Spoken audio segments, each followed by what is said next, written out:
At surely ang kapayapaan na yan sa digmaang ito ay hindi manggagaling sa mga pahiwatig o request ni BBM. Kasi sino ba naman ang makikinig sa presidente ng Pilipinas na alam naman nila ng lahat ay nag-host ng 17 EDCA sites. So Hindi lang yun. bias nandyan na eh. Kaya, siyempre yung kabila sabi, sino ba yan? Sino ba yan? Di ba?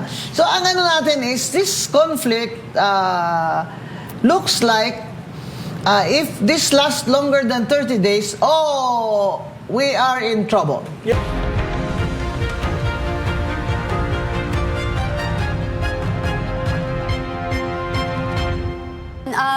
Nandun siya ngayon sa UN.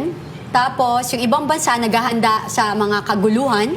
Like China right now, may lumalabas. Makikita niyo yan na nakahanda sila, nag-prepare sila just in case magkaroon sila ng attack. Tayo, wala.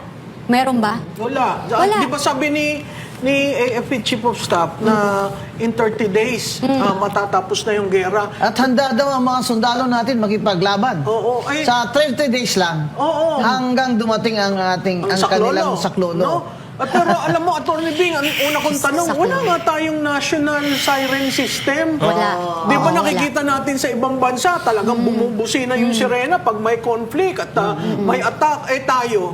Di ba? Wala, hindi mo alam. Hindi mo alam kung dadating na yung bomb shelters eh. at saka nakita mo ngayon ang technology dito sa Iran, US, Israel. Talagang ibang klaseng technology na Ang Amerika magpapalipad ng mid-range missiles.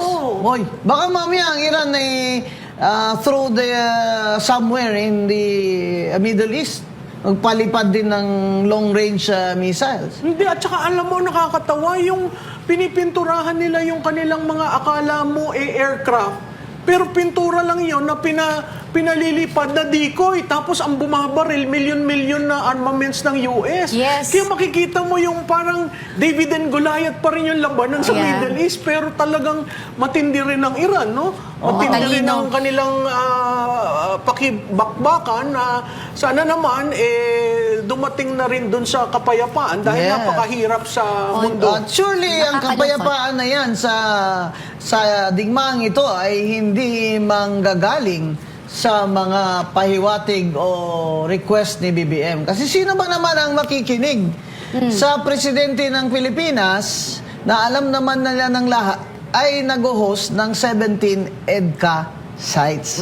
So Hindi lang yun. bias nandyan na eh. Kaya, siyempre yung kabila sabi, sino ba yan? Sino ba yan? Di ba?